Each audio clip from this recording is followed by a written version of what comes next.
Hey everybody, virtual hugs, bring it in. We miss y'all so much, don't we? Yes, we do. We miss y'all so much. Y'all haven't called or text nobody, what's up?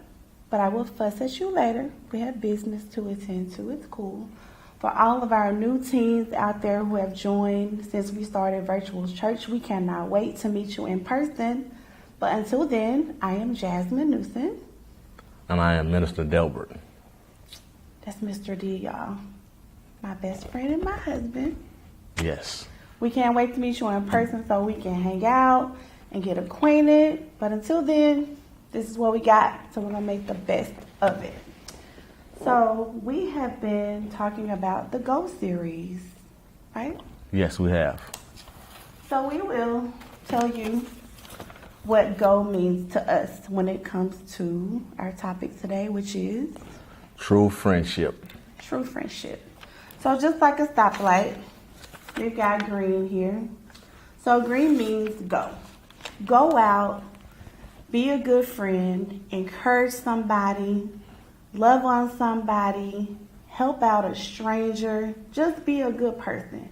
Be who God called us to be and show love, which He loves us. And there's a song that I love so much that says, I am a friend of God and He calls me friend. So how cool is that? That's very good. Right? So then we have yellow, which of course means to slow down. Sometimes things could be moving super fast and you're just caught up in what's going on and you're having a good time, but you could be headed down a path that's not great for you.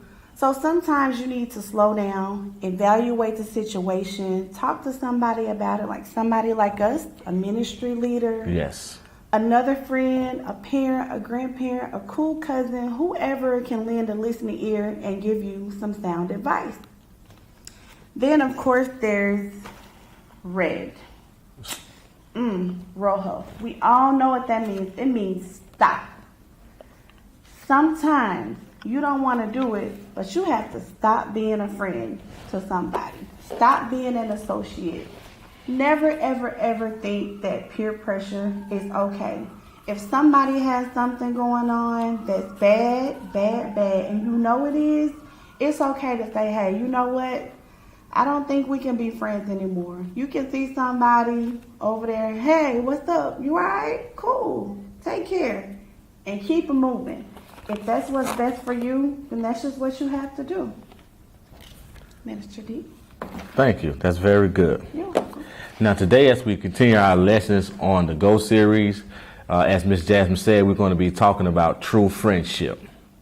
The scriptures that we have on today are going to be Ecclesiastes chapter 4, verses 9 and 10, Proverbs chapter 27, verse 17, also Proverbs chapter 3, verses 5 and 6. All right, let's get started with the first verse, which is Ecclesiastes chapter 4, verse 9 and 10 by Mrs. Jasmine. Thank you. Two are better than one because they have a good return for their labor. If either of them falls down, one can help the other up. But pity anyone who falls and has no one to help them up. It is so good to have people to lend a helping hand. Yes, it is. You can try to do anything in life by yourself, but it's so much better and so much easier if you have somebody there to lend a hand, lend an ear, help you out, encourage you in any way. I personally, my best friend, he's so dope. It's this guy, his name Delbert. That would be me. That's it. He is my best friend. Yes, I am. I don't always want to hear it. Well, always. I know. I I don't always want to hear it. She never does. But I need to. Sometimes I need him to say, Jasmine, hold on. Hit me with a verse. Pray for me. Just be there. And sometimes I just need him to listen. Yeah. So it's much better when you have someone who can be there for you. Yes, it is. Thank you. You're welcome. All right, thank you. All right, our second verse today is going to be Proverbs chapter 3, verses 5 and 6. I love this one. This is the good one. Write this one down, y'all. Proverbs chapter 3, verses 5 and 6. Trust in the Lord with all your heart and lean not to your own understanding. In all your ways submit to him, and he will make your path straight. Yes, that's good. stuff. All right, hold on 1 second. That's Proverbs Chapter 3, verses 5 and 6. Okay. Now, also in that verse, it says, life is hard, and we can do it, and we can't do it alone. Therefore, we need God to lead and direct our path so that we will be able to discern the differences. Miss Jasmine, tell them a little bit about discerning. So that's a big word, right? But it's so simple. It's being a good judge. We as people are not always the best judgments of character, but you know who is? God. God. If we seek him, he will definitely give us instruction. We may not always like what he instructs us to do.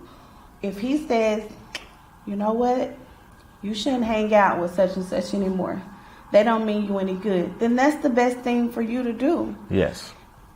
As youth leaders, sometimes we have to have some tough conversations.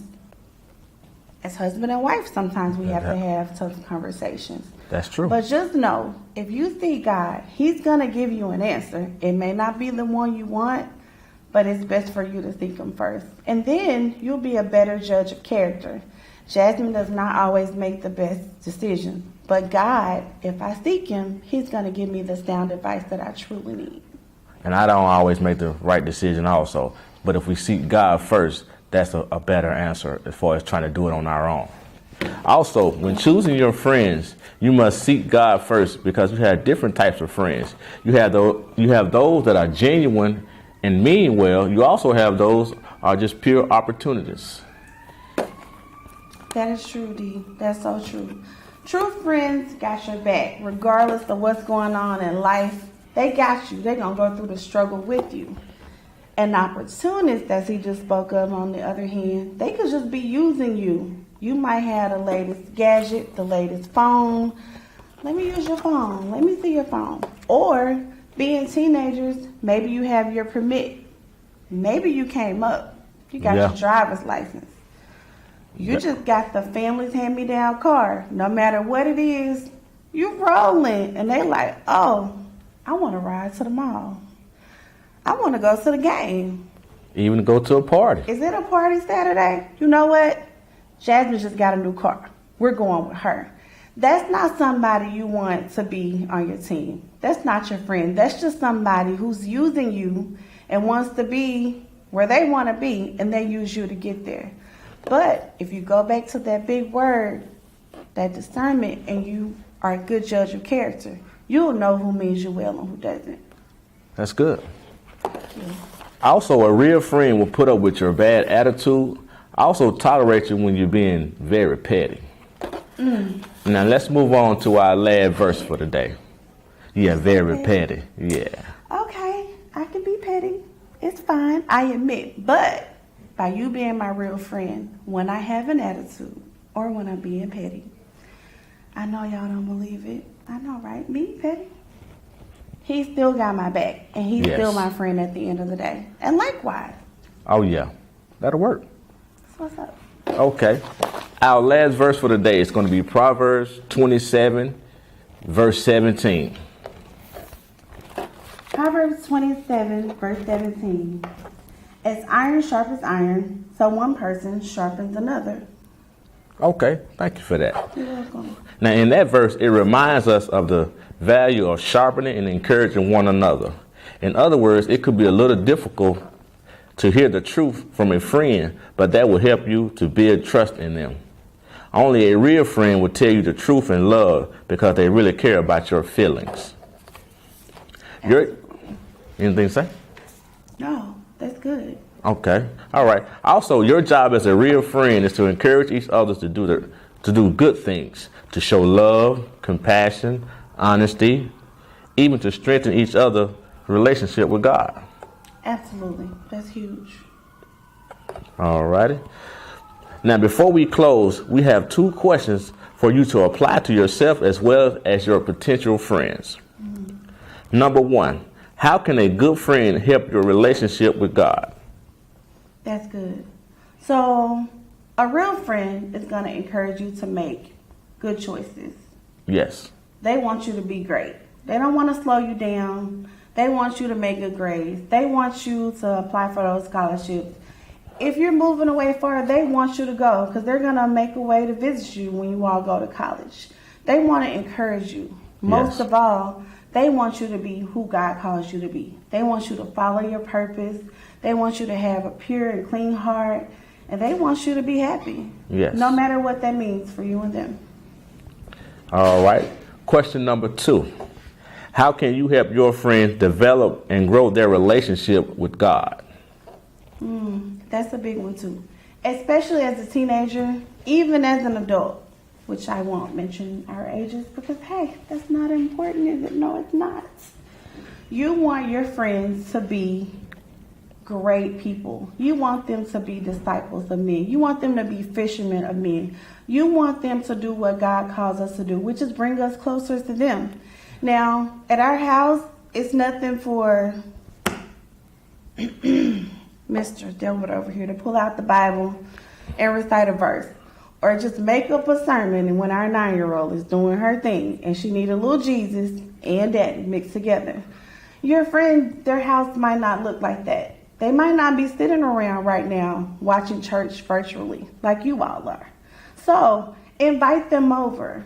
Have them sit down at your dinner table with your family. Encourage them. Love on them. Give them what you have so they can see what the other side might be like. I'm not saying chase them down and be like, hey, Reggie, bruh, let me tell you what I read last night. That might push them away. But you can show them love. If they ask you, hey, why do you think like that? Why do you talk like that? Oh, well, since you asked, there's a verse in the Bible here that says this. That's what my parents instilled in me.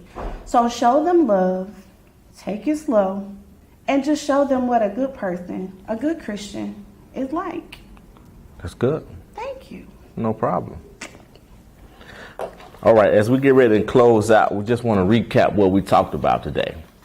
So, here's our stoplight. Don't judge it. I made this myself.